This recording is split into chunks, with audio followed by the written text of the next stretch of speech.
The broadcast is now starting. All attendees are in listen-only mode. Good afternoon, everyone. I am Michael Froning from Vision New England. I'm the marketing director here at Vision New England, and welcome to our monthly webinar series. We're really excited to have a wonderful speaker today, and we're glad that you took some time out of your schedule to join us today. And really, it's all about you. So would highly recommend that as we go throughout the webinar, feel free to ask questions as they come, and we're just going to go through a couple of quick logistics. We'll do our best to be done at 12:45, which means we'll have ample time for questions at the end. But feel free to interject any questions you might have throughout the webinar as well. And there are a couple of ways you can do that. One, there is a chat function in your tool for the webinar. You can type out a quick chat, or if you have more of a formal question, you can type that out as well. I'll be on the back end as Daniel presents, and I'll make sure that I interject your question as we go. So without further ado, I want to introduce to you Daniel Lagan. He is the Northeast Conference Director for the Iron Sharpens Iron Conference Network, and we're really excited to have him here today. And he's going to talk a little bit about how you can forge a dynamic men's ministry at your church and in your environment. Daniel, welcome. Hey, thanks, Michael. I appreciate it. Thank you, everyone, for joining us today. Give you a little bit of a background on myself. I've been working for Iron Sharpens Iron, which is a national men's ministry for the past 4 years. And I grew up in a family of 10 kids. We had 8 boys in my family. So I feel like I've been involved in a men's ministry my entire life. After I graduated from school, I had the opportunity to join with Brian Doyle, who my family was friends with his family, another homeschool family, since I was young. And so I joined with him doing a variety of projects, and now I help him run the Northeast branch of Iron Sharpens Iron. We do a whole lot of things trying to help equip churches to equip their men to be better spiritual leaders. And one of the most visible ways we do that is through almost 65 conferences we run across the country every year. So that's a little bit about me and Iron Sharpens Iron. I'd be happy to talk more about either of those at any point with anyone. Feel free to shoot me an email or give me a call. My information is at the end of this webinar, I think, so that's all there. And I'm also not going to go too deeply into talking about the importance of men's ministry. I think that you're on this call because you've probably already recognized men's ministry is important. And I'll go over a few little quick things that I think are just startling pieces of information that help reinforce that. But if you are interested in talking more about why men's ministry is important, then definitely I'd be happy to follow up with you after this call or another time and have that conversation, because we don't have a whole lot of time. I'm going to focus mostly on how to build the men's ministry, not necessarily why to build the men's ministry. Though before I do that, I will share 2 quick things. The first is I wanted to share a Bible verse, one of my favorite passages that I think talks about men's ministry, and that's Deuteronomy 6, verses 5 through 9. And I'm going to read from the NIV, where it says, "Love the Lord your God with all your heart, with all your soul, with all your strength. These commandments I give to you today are to be on your hearts." And I think a lot of us have heard this before, but this is where it really becomes pertinent for men's ministry. And it says, "Impress them on your children. Talk about them when you sit at home and when you walk along the road, when you lie down and when you get up. Tie them as symbols on your hands and bind them on your foreheads. Write them on the door frames of your houses and on your gates." What this passage is really saying is you have to take these things and talk about them with your children and your family all the time. Men's ministry is not just pastor's responsibility. He's not the one responsible exclusively for raising up children and guiding families. It's not the pastor or the church's responsibility. It's a man's responsibility. And the things that are talked about in that passage can only be done by a man if he's equipping and training his family properly. So we want to start with that verse first of all, and then jump into a few statistics that I just think are so fascinating. The first one is right here on the screen. When a child is the first to connect to a church, so a child goes to the church first, 3.5% of the time the family will follow. When a wife or a mom is the first to connect to the church, 22% of the time the family will follow. But when a husband or dad is the first to connect to the church, 93% of the time the family will follow, which I think speaks so directly to the impact that a father can have and why men's ministry can be so important, because as a church, if you're able to capture the heart of the man and get him engaged in your church, you have so much greater influence over not just him and his wife, but the rest of his family as well. And then here's just a few other things that I know in our organization we're constantly trying to be mindful of. This is why we do men's ministry, and this is why my employees and my coworkers, this is why we think it's so important, because of these statistics, things like this. 1 out of 1,152 marriages end in divorce when the couples pray together daily. It's such a small number compared to the regular percentages that we see nowadays. 37 seconds is the average daily time a father spends one-on-one with a preschooler. 37 seconds, that's such a minuscule amount. And then you compare that to kids spending an average of 44.5 hours per week in front of screens. And then this is one none of us are too, it's not going to shock any of us. 75% of Christian men say that sexual lust is their #1 temptation. And I'm just jumping around through a few of these here. You can read them yourselves, but the two at the bottom is what I really want to highlight. 85% of lay leadership in the churches in America are women, and 75% of Bible study leaders are women. It's not hard to see that men are dropping the ball in their homes, their churches, and their communities. And so we need to engage them. As Iron Sharpens Iron, we believe that's critically important, and I'm sure that that's part of why you're on this call here today. So that's a little bit of background, but you've already bought into that. So I'm going to jump into a few different things that you can do to create a vibrant men's ministry at your church. The first thing that we always start with is engage the leadership of your church. Oh, I was jumping ahead there. We've got the men's ministry theology of Iron Sharpens Iron on here. I won't go too far into this because this is still more background about us. But basically, you see the guy there with the megaphone.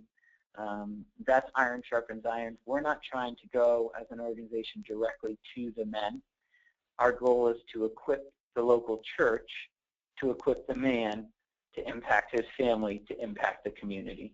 So that's one of the things that Iron Sharpens Iron, that's one of our distinctives, is we don't want to go directly to the men. We believe that the church has been established to do that already, and so we want to help you as the church equip your men. So that's what the ministry theology is all about. And now I'm jumping into the first step to developing a men's ministry, is engaging the leadership of your church. With the help of your church leadership, a pastor, a board, a ministry team, whatever it is, you can get so much further than you'll be able to get without them. It's not impossible, but if you solicit your church leadership's help on your side, you'll have much greater impact, number one, because you'll be more likely to have the resources of your church at your disposal, but most importantly, because men need to see credibility in the things that they decide to be a part of.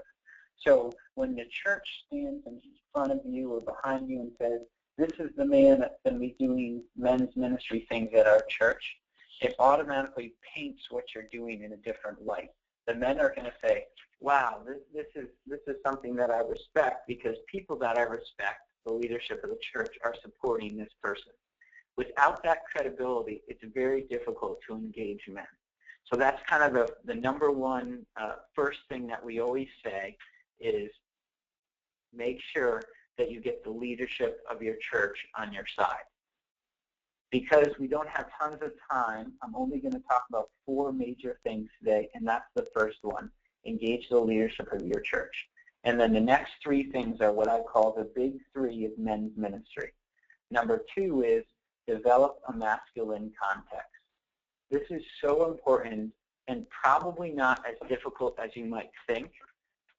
If you're wondering what masculine context is, I'd say look at your average church service or men's event and ask yourself, if I was a man brand new to this place and group of people, how comfortable would I feel here? And remember, the people that are coming into your church and to your men's ministry, I know there's different demographics depending on where you are geographically, but for where my church is in Connecticut, the people that are, the men that are coming in, they're doctors and lawyers, engineers, businessmen, and if the worship songs that are being sung on a Sunday morning are kind of romance songs with Jesus' name inserted, I think you're going to have a lot of trouble getting the men of your church to engage with that Sunday morning worship service. There needs to be a masculine context that engages the spirit of a man. Songs like "A Mighty Fortress Is Our God" have a really masculine context. But the worship song, "Draw Me Close," the one that says, "Draw me close to you, never let me go," it's not really a masculine contextual song. And I know that's not a song that I feel very comfortable singing. I don't really like to sing songs personally talking about Jesus being the lover of my soul. I want to sing a song about Christ as my redeemer or defender and my strong tower. Those are concepts and things that men can really associate with and interact with. And here's another example of masculine context in your church. Just sometime I challenge you to walk around and see how many flowers are set up around and what colors are the carpets and the wallpapers. Are they masculine colors or are they pink and green and teal blue accents? I just know that I've been in enough churches where the people are singing love songs to Jesus in a room covered with feminine colors, adorned with flowers and pictures of Jesus cuddling baby lambs, and then wondering why their men don't feel like they can connect with the church. Those are the kind of things that you need to interact with when you're thinking about masculine context. So if you're having a men's breakfast, is it some fruit, Entenmann cakes, and a little bit of bad coffee? It really needs to be more than that if you're going to try and engage the men of your church. When we do things for youth groups, oftentimes we advertise pizza and Coke and soda and different things to try and grab the youth.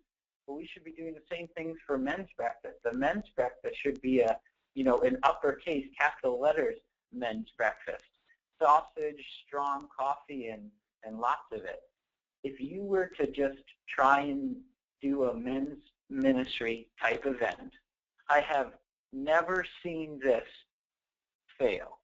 If you got the leadership of the church to say that they were going to go and you were going to do a father-son all-you-could-eat sausage pancake breakfast, I guarantee there would be men there.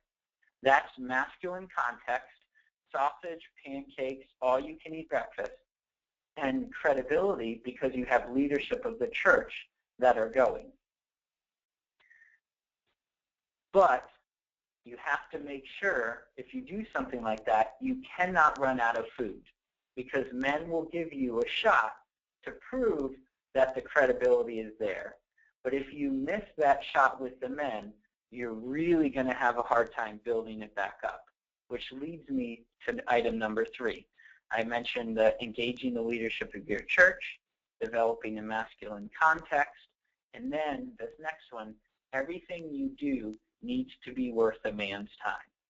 I think we'd all agree a man has a right to waste his own time, but we don't.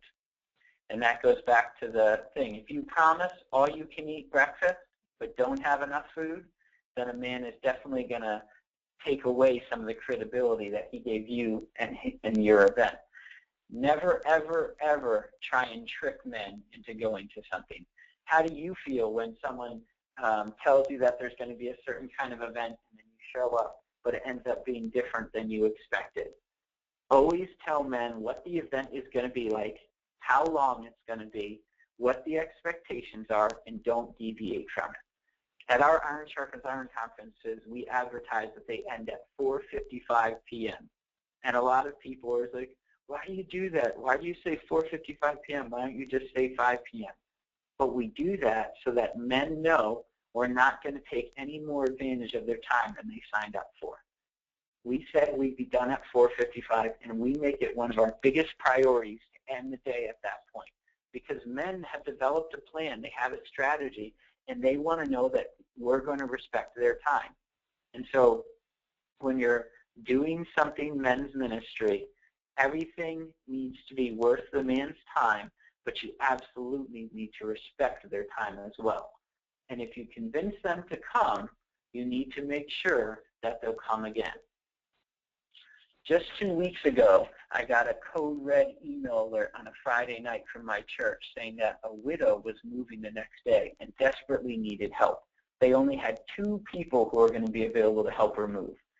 And that next morning that they needed help was actually one of my brother's graduations from high school. And we had a huge family event planned, and everyone was going to be there, and it was pretty important that I go to the graduation. But I got this email, and I said, what's more important? It's more important for me to go help this widow move. She needed me, and my family didn't. And when I explained it to my brother, he completely understood. Men understand meeting needs and things being worth their time. You just have to convince them that they are and show them why it's worth their time, and they'll sacrifice a lot to be there. Guess what happened, though? When I showed up to help this lady move, there were over 20 people there ready to help her, because all of them had gotten the same email, the one that said, code red, show up if you're breathing, you need to be here. The important thing is that she got moved, but do you know what I'm going to do the next time I get an email like that? I'm not helping, because it wasn't worth my time. I'm sure some of you can relate to that frustration. You know what it's like to show up at something that you heard was going to be one thing, and then it ended up being completely different. If you want to have a successful men's ministry, the event needs to be worth the men's time, and you need to prove to them that it's going to be, and then you need to follow through with what you said, let them off on time, and don't try and trick them into something else. Unfortunately, we try and do that a lot, I feel like, in men's ministry things and in some church functions. We figure if we can get them in the door, then we can work it out once we get there. And that's a marketing technique that frustrates a lot of men, especially a lot of men who feel like they've been taken advantage of so many different places, at their work, unfortunately sometimes in their families, with their friends, and then if they experience that again at men's ministry events, then they're going to lump men's ministry into the same category as all of those other things. So once again, a man has a right to waste his own time, but we don't. And if we do, then we're going to quickly find that they're not interested in participating. So engage the leadership of your church, develop a masculine context, make sure the event is worth the man's time. Even if it's just for fun, make it something that's valuable for them to be there. And then the fourth thing is engage their sense of purpose.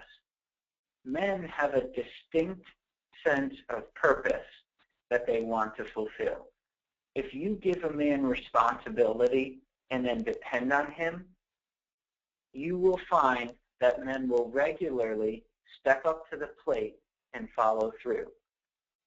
Not if the event isn't worth their time, and not if they're hung out to dry, but if it's something that's worth their time, and it's something that's masculine, and you've engaged their sense of purpose, men hate to drop the ball and will sacrifice enormous amounts to try and be a part of that. There's a ministry that Iron Sharpens Iron is connected with called New Commandment Men's Ministry, and what that group does is it takes widows in their church and in churches that they associate with, and they assign the widows to groups of men. And the men are then held responsible for making sure the physical needs of those widows are met.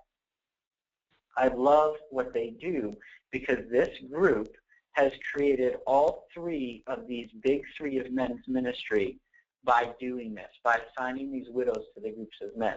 First of all, it's a masculine thing. It's not going grocery shopping for the widows. It's going and mowing their lawn or shoveling the driveway or painting the house, fixing the roof. Those are masculine, contextual things that a man can do and be a part of. And they're worth a man's time because he knows that if he doesn't do those things, they're not going to get done, and the widow is going to be in trouble. All of those things engage a man's sense of purpose. I've seen the men involved in these ministries sacrifice so much to make sure that the widows they're responsible for are taken care of. They find such a purpose in doing that, and oftentimes they bring their sons along, and they're able to pass that purpose along to the next generation. It's like default men's ministry with them barely having to try because all three of those big three were taken care of. There's innumerable things that I'd be happy to talk about as far as other things and other ways to engage men's hearts. I could talk about specific events, things that I'd recommend along with the all-you-can-eat men's breakfast or trying to do the things to meet the physical needs of women in the church. I'm happy, Michael, to go for longer. I think I have another minute, so I'm going to share one other thing. And then if you want me to keep going, let me know where you can jump in with some question and answers.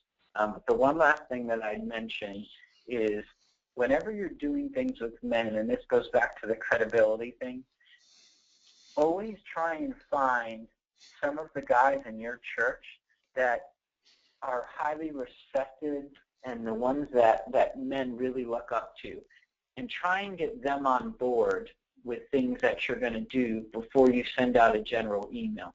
I know in my church there's a guy named Bill Maver and a guy named Mark Brewer and a guy named Steve Smith. And before we try and do anything in our church, we ask those guys first and say, hey, can we tell everyone that you're going to this? Because if we say, hey, we're going to have a barbecue at the park, and then we're going to go paint this person's house that we know really needs it, we may get some response. But if we do that same announcement and we have those guys, Mark Brewer, Bill Maver, and Steve Smith, make the announcement, and they stand up and say, hey, we're going to the park, we're going to have a barbecue, and then we're going to go paint this person's house because we believe that it's important, and we'd ask you to come with us. The fact that it's coming from those leaders, the guys that the men already respect, makes it so that we have a lot more credibility with them and a lot more runway to participate in these events. So definitely engage the leadership of your church, develop a masculine context, make sure the thing is worth their time, engage a man's sense of purpose, and then that last little freebie at the end is always try and get men who have an impact on your team to help you as you're trying to put together men's ministry events.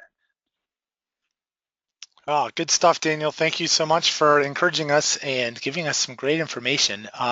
Did want to open it up, 2 questions, maybe influence the extra time that we have here with Daniel. I did have one question that came through and one of my own, so I'll just field it.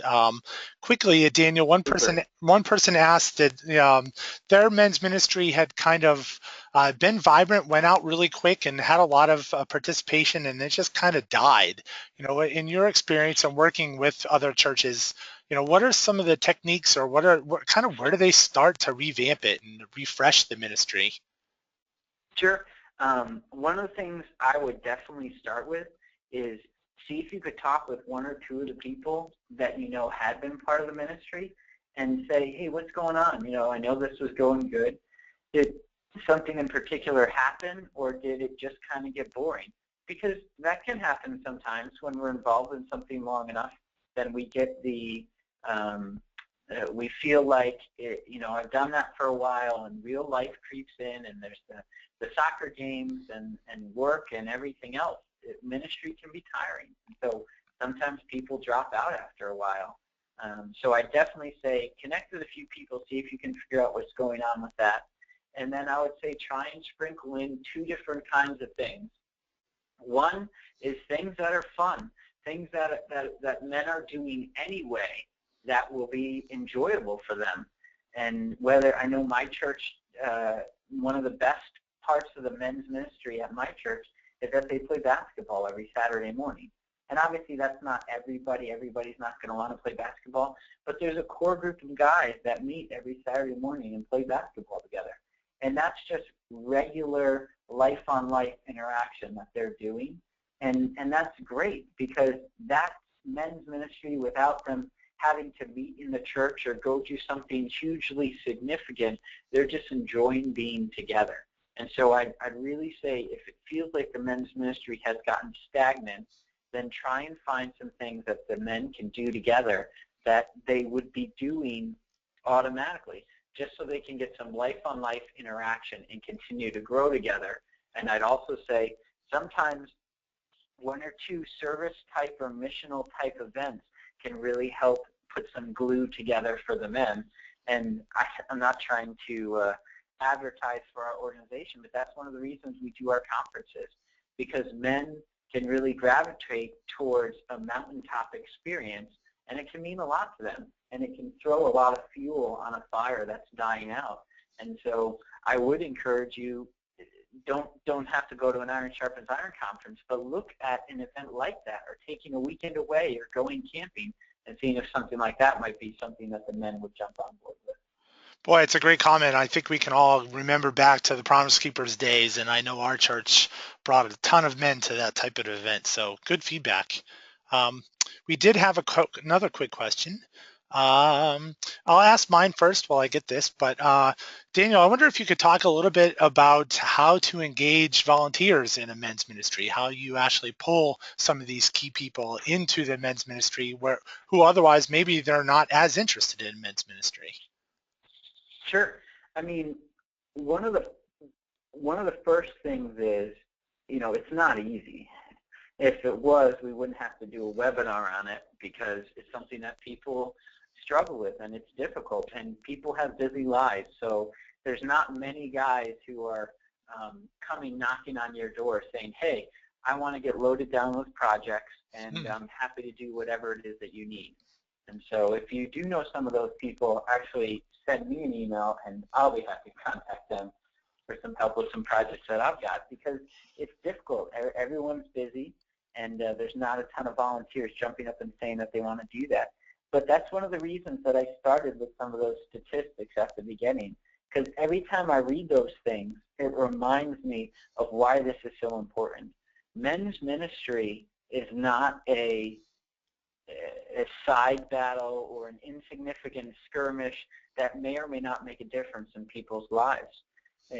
We get calls every day at our office from men and from women and families who are devastated and distraught, trying to figure out what to do next about relationships that are broken and churches that are going under, and they know that men need to step up to the plate. And it's a long-term struggle, but it's one that's worth fighting. And the results are there if you're willing to stick with it long enough. So I would say it's important to engage the men to know why men's ministry is so important, why the man needs to take a level of ownership and responsibility in his family. But if you do that, then you impact not just his life, but the life of all the people in his family and the people that those people touch.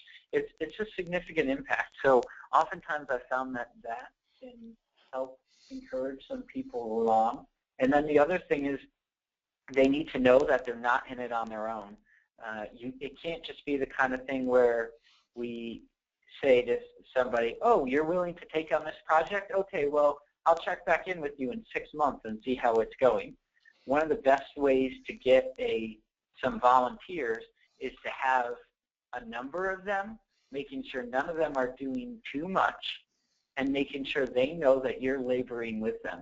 Because if all you're doing is handing off work, then nobody's going to be able to stick with that for too long. But if you're co-laborers toiling together for a cause that's significant, then I think you'll probably have a lot more success than if you just put an ad in the church bulletin that says, we're really looking for someone to run the men's breakfast once a month. Well, I don't really want another thing to do once a month, and I imagine you and the other men of your church don't necessarily either. But if you say, I'm really looking for somebody that's going to lock arms with me and help me as I go to battle on behalf of the men and families of our church, it's going to look a number of different ways. But one of the first things we're going to do is we're going to start some awesome men's breakfast. We're going to put a little bit of church resource behind it, so there's going to be some money involved so that we're not draining from your pocket to do it. And I'm going to be there at 6:30 with you to make sure that everything is done on time. And then we're going to celebrate afterwards by everyone going to Starbucks or something like that.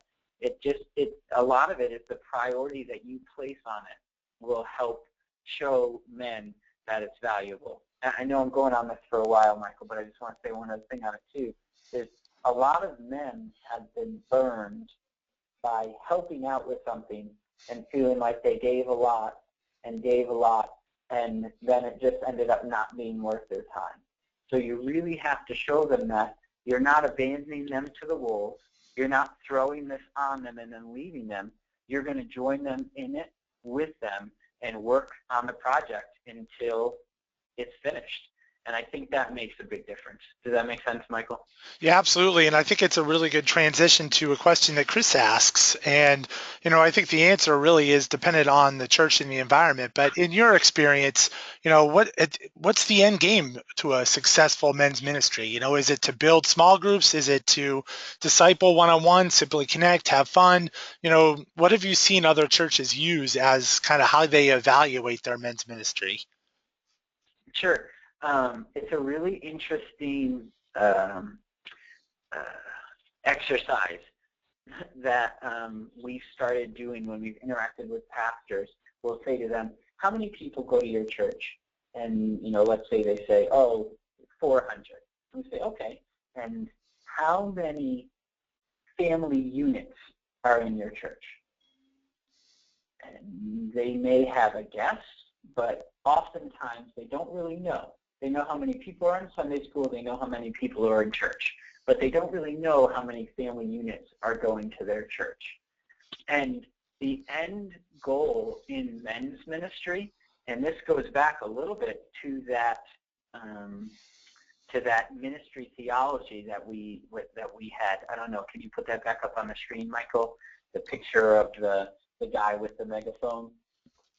And yeah, so Iron Sharpens Iron is the servant ministry guy with the megaphone. But if you pretend that's not there right now, and you just have the church building into the man, and that's men's ministry, and then him building into his family, you're going to have a family that is making a difference in their church and then in their community. So you're going to have wives who feel loved and encouraged, and you're going to have kids who are growing up and following after God.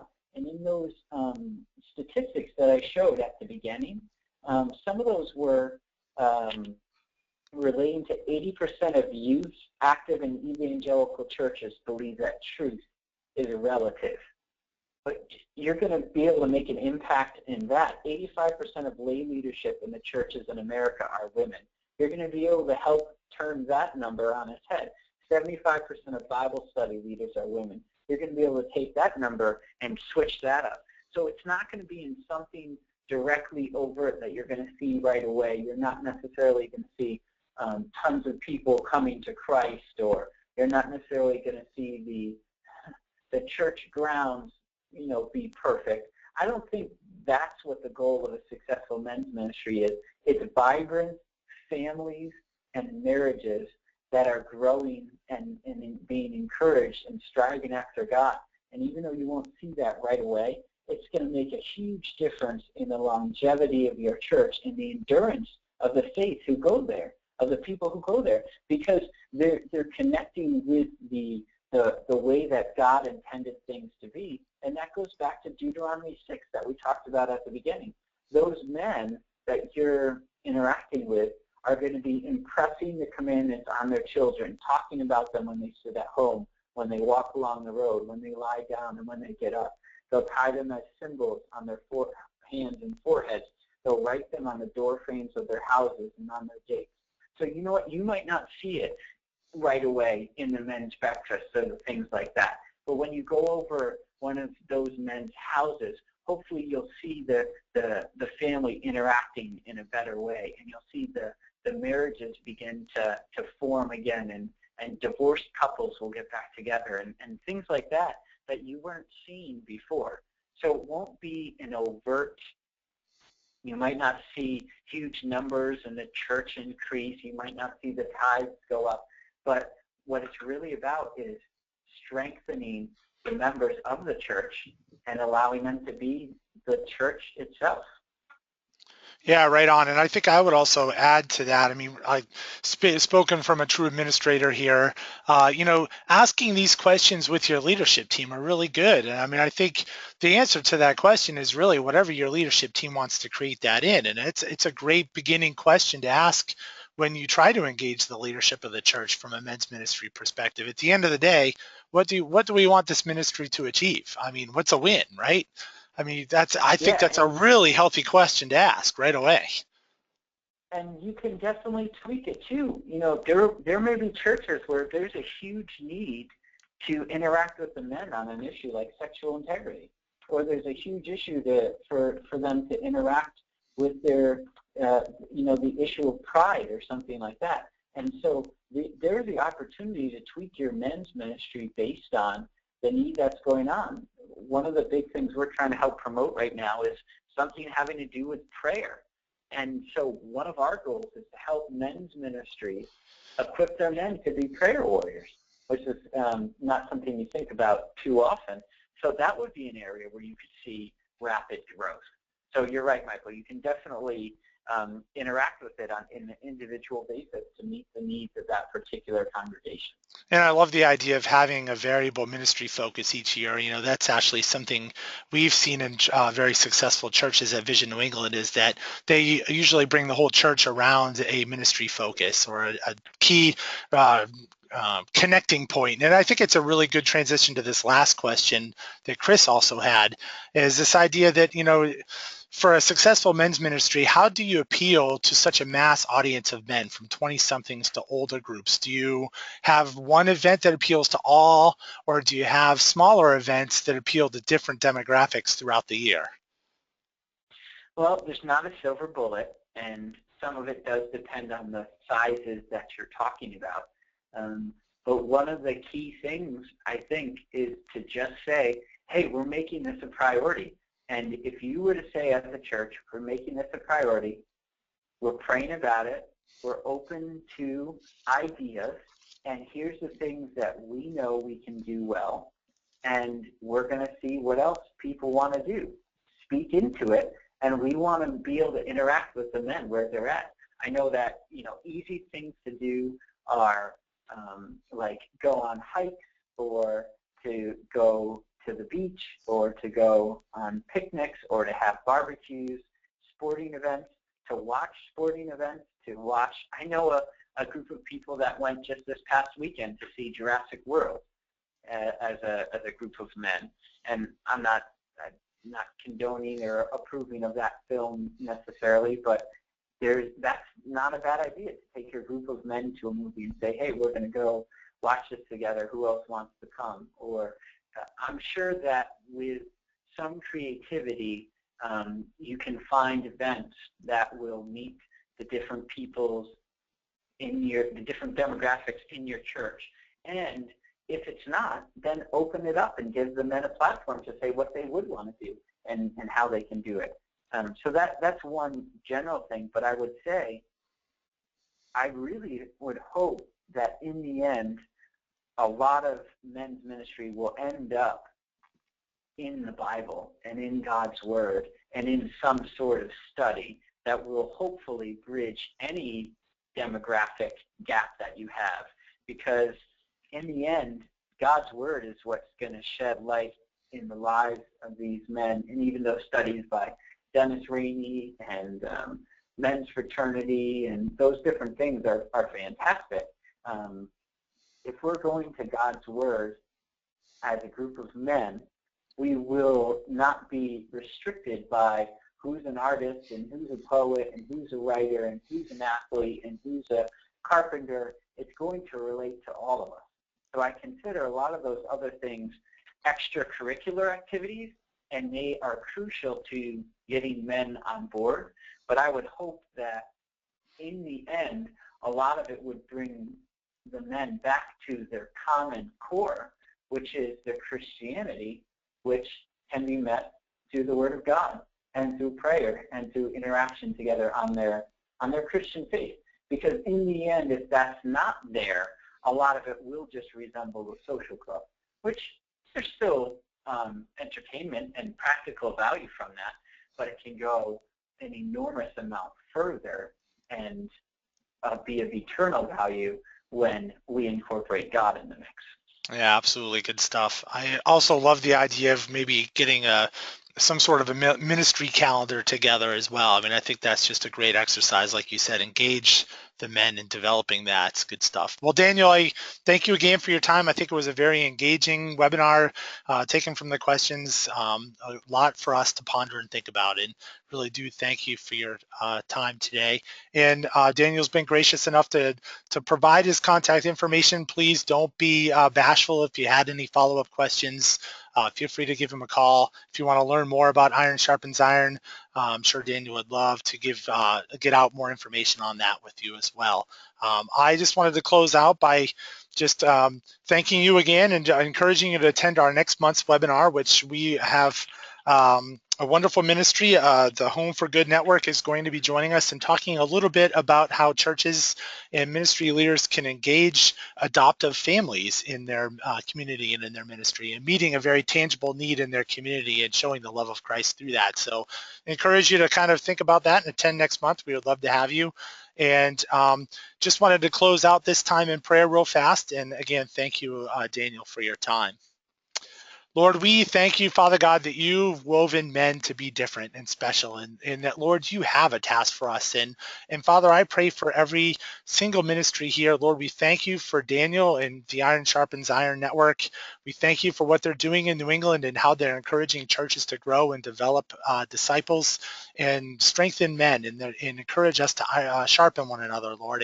And Father, every church represented here and all the churches throughout New England, we pray that you would put your hands on our men's ministry. Lord, help us to evaluate how we reach out to those that are lost in our community and those that attend regularly, and how we can encourage one another to become sharper in you, Lord. And we do thank you and praise you for what you're doing and the fact that Jesus is active in our life, Lord. And we thank you and praise you. Amen. Thank you, everyone, and look forward to seeing you again next month.